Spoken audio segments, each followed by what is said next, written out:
What's up, NFL fans? It's NFL Nate back again. Today, we're going to be looking at the top 12 NFL draft prospects going into this 2021 NFL draft. The draft is in 2 days, and we're going to be looking at my top 12 prospects. There's a ton of good players, and this draft especially is very offensive loaded. There's tons of good wide receivers, quarterbacks, and offensive linemen. So, let's see who I put at the top.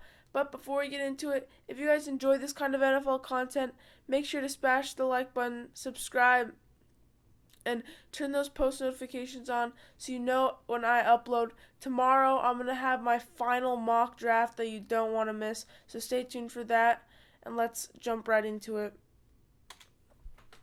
First, we have Trevor Lawrence as the number one prospect on my board. I think everybody has him like this. He's going to go number one. That doesn't really matter, but he is the best player in this draft by far.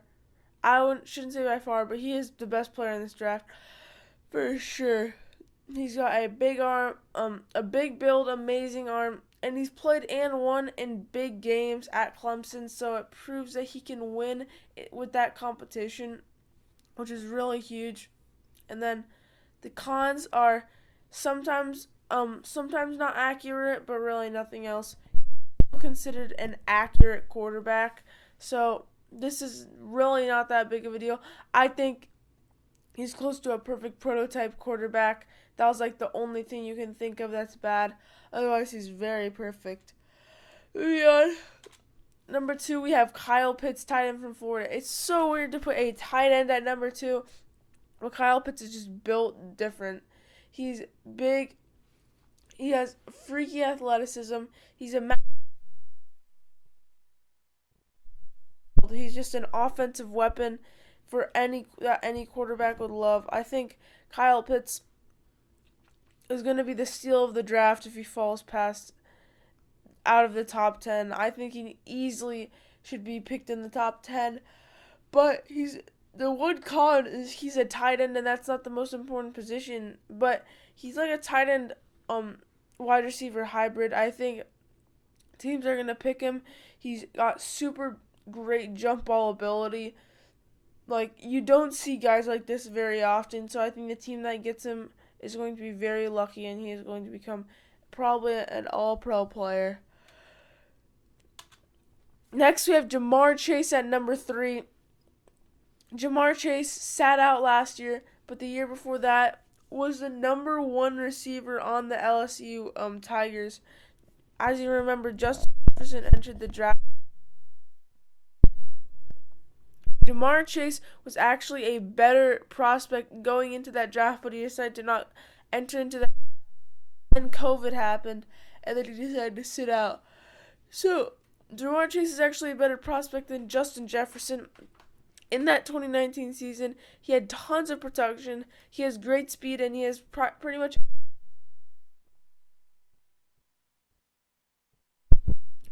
And I don't know. It's just tough to say. He's probably the best wide receiver in this class, though. He has all the things that you want in a wide receiver. So I think Jamarr Chase is number 3 on my board. Next at number 4, we have the BYU quarterback Zach Wilson.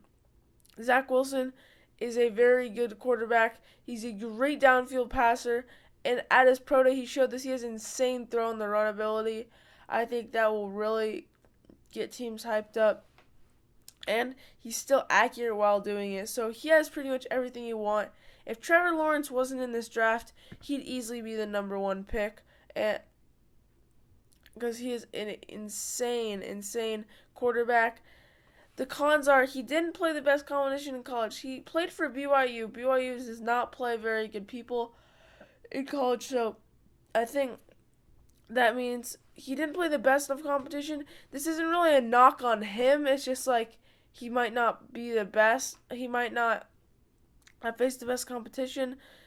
So this is tough to gauge like how much you should down somebody for this, but overall, he's a very talented quarterback.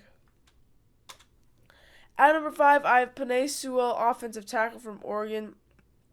Penei Sewell is unlike anything we've seen in a long time from offensive linemen. He is like offensive tackle guard as well. He has freaky athleticism, a powerful blocker, and a very high ceiling. Penei Sewell has the potential to become an all-pro tackle in like his second or third year. That's just how good he is. But the cons are prospect, meaning that he might mess up and he really needs some time to. He doesn't necessarily need a lot of time to develop. He just needs to be put into the right place, and he lacks strength. But otherwise, this guy's everything you want in an offensive tackle. At number 6, we have Devonta Smith from Alabama, wide receiver, won the Heisman Trophy. This guy, he won the Heisman Trophy as a wide receiver. You have to be very, very good to be able to do that. The pros are he has elite route running, great speed, and he's an instant impact player. You saw that at Alabama. That's the only thing that are holding him back are his small frame and the fact that he weighs 170 pounds. Teams are sus about that and don't really want to pick him up because they think he's going to get beat up in the NFL. I feel like if the guy can play football, the guy can play football, and there's no real reason just to down a player for having a small size. Yeah, he can bulk up to like 200 or something. I don't think it's too big of a deal, but you got to look at all the other stuff about him instead of just his weight, like his insane route running, his elite speed, and all of that, and think about the bigger picture. I think Devonta Smith is a great prospect out of Alabama.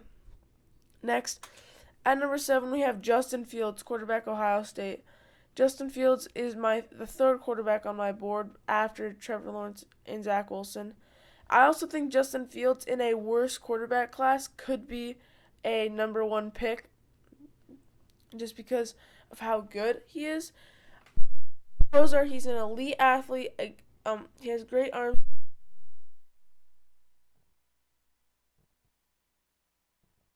Really good legs, and so I think he can throw on the run. He's not the best at great arm strength. He's an elite athlete.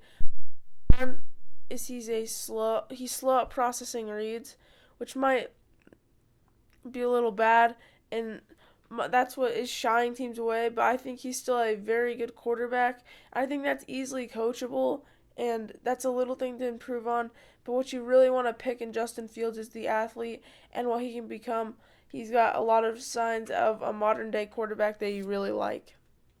Next, at number 8, I have offensive tackle Rashawn Slater from Northwestern. Rashawn Slater and Penei Sewell back and forth for who's the best tackle / offensive lineman in this draft. I think it's Penei Sewell, but Rashawn Slater is right there. The pros are he could play guard or tackle, and he's a great downfield blocker. He gets off the ball. There's a game where he played against Chase Young and just completely locked him down a year ago. That was very impressive. The cons are he lacks length. Like his arm, people were saying his arms were short, but they're like barely shorter than what they should be. And anyways, this guy can play, and I think people are going to pick him up for that. That's what I like about Rashawn Slater. I think he can go the top 10, and I think he should go in the top 10. He's a very good prospect. Next, we've got Patrick Surtain, the first defensive player on this list, which is really surprising. This draft is very much offensive loaded at the beginning. There is good defensive talent in this draft, don't get me wrong. It just happens at the beginning. It's very offensive loaded. The pros of Patrick Surtain, he's long, lengthy corner, and he's a great tackler. The cons are he struggles on cross-field routes. So when wide receivers run across the field, he struggles with that a little bit. But I think he's the number 1 corner in this class. People were wondering if he was fast as he needs. And then at his pro day, he like a 4.4, 4.3, I forget exactly, but he ran fast. So I think Patrick Surtain, number 1 corner in this class. I really like him. Next, at number 10, we have another Alabama player, Jaylen Waddle. Jaylen Waddle, the pros, elite speed and quickness. He is probably the fastest wide receiver in this class. Devonta Smith and Jamarr Chase are fast. Jaylen Waddle is just another level, and he has great return specialist ability. This is another added bonus on top of Jaylen Waddle. The cons are he's undersized. He's 5'9". He's not as light as Devonta Smith, but he's obviously a little undersized. People don't just want to take him. But I think Jaylen Waddle has everything you want in a future Tyreek Hill. Now, that's hard to say because everybody says it, but Jaylen Waddle's not just that super fast guy. Not only is the fastest wide receiver in this draft, maybe there's Anthony Schwartz is faster, but he's like top 2 in this draft.